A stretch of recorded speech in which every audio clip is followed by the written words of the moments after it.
Bom dia, amados. Já que o áudio deu problema, resolvi gravar esse vídeo para compartilhar com vocês o comentário, tá bom?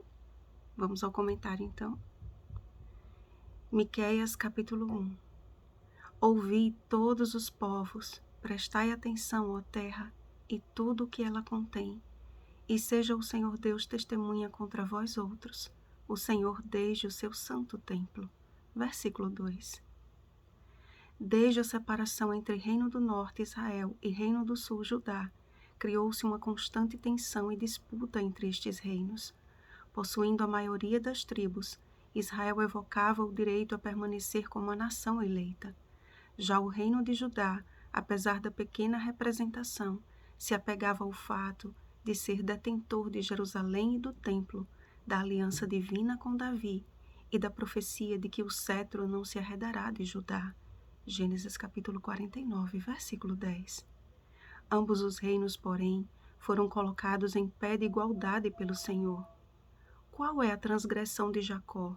Não é Samaria? E quais os altos de Judá? Não é Jerusalém?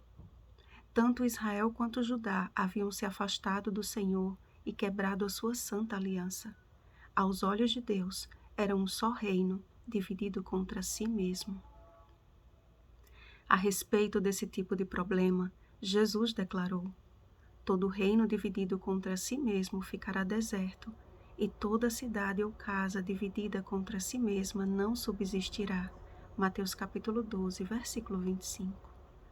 Contemporâneo de Isaías, Amós e Oséias, o profeta Miqueias recebeu a difícil incumbência de reforçar a verdade presente naquele tempo.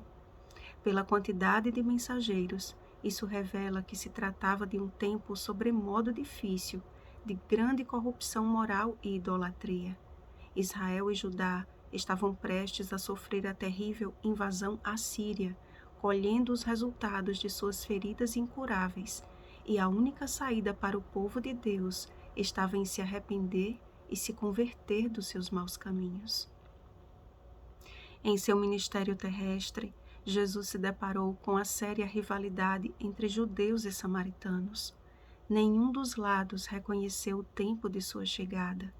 Nenhum estava preparado para receber aquele que veio para proclamar e confirmar o único reino que subsistirá para sempre. Daniel capítulo 2, versículo 44. Junto à fonte de Jacó, João capítulo 4, versículo 6, Jesus assentou-se a fim de declarar ao público de uma só mulher uma verdade que nos alcança com o infalível poder de sua palavra. Aquela mulher samaritana ilustrava muito bem a condição espiritual de Israel, prostituída e desprezada por seus irmãos. Jesus revelou o pecado daquela mulher com brandura e misericórdia, o que despertou-lhe o interesse em ouvi-lo mais e resultou em uma conversão genuína e evangelismo prático e eficiente. Despertada para uma nova experiência, a mulher expôs o dilema que a angustiava. Nossos pais adoravam neste monte. Vós, entretanto, dizeis que em Jerusalém é o lugar onde se deve adorar. João capítulo 4, versículo 20. A resposta do Salvador esclarece o fato de que Deus tem sim uma igreja, uma nação eleita, um povo de sua exclusiva propriedade. 1 Pedro capítulo 2, versículo 9. Mas que o Pai está procurando e recolhendo como seu precioso trigo.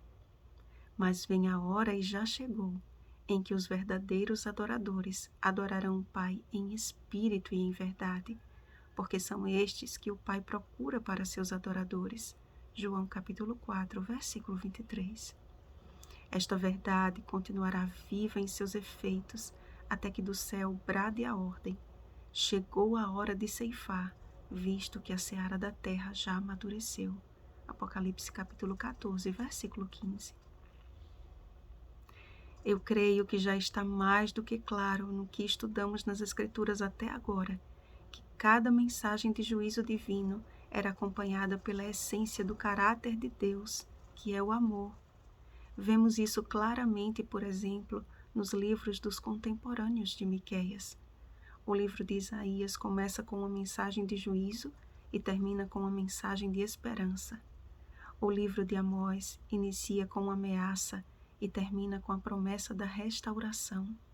O livro de Oséias começa revelando a infidelidade do povo e é encerrado com promessas do perdão divino. Veremos que não é diferente no livro de Miqueias. Começamos estudando uma mensagem de juízo e terminaremos com um dos mais lindos textos sobre o perdão, a fidelidade e a misericórdia de Deus. Estamos vivendo em tempos decisivos e emprestados. Muitos de nós nem sequer temos a liberdade de adorar em um templo, mas enquanto a nossa liberdade de ir e vir está sendo restringida ou por motivos de saúde sendo limitada, a nossa fé precisa ser fortalecida. A experiência pessoal com Deus através de uma vida de comunhão diária com Ele resulta em obediência às verdades que nos levam a conhecê-lo. E muitas vezes, situações adversas são permitidas a fim de moldar o nosso caráter e nos fazer enxergar, ainda que palidamente, quem de fato Deus é.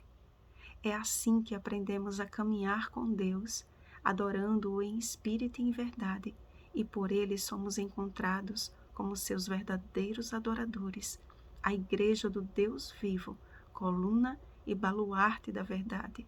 1 Timóteo capítulo 3, versículo 15. Portanto, não fique chateado se por algum meio a repreensão lhe alcançou, mas como a mulher samaritana, você perceba quem é aquele que está a lhe corrigir, a fim de lhe salvar e de torná-lo uma testemunha sua nesses dias finais. Prossigamos, pois, amados, em conhecer ao Senhor através de mais este livro inspirado. Vigiemos e oremos. Bom dia, Igreja do Deus vivo. Oremos para que o Espírito Santo nos fortaleça nesses dias difíceis e nos encontre como seus verdadeiros adoradores. Oremos uns pelos outros. Rosana Garcia Barros. Deus abençoe a todos.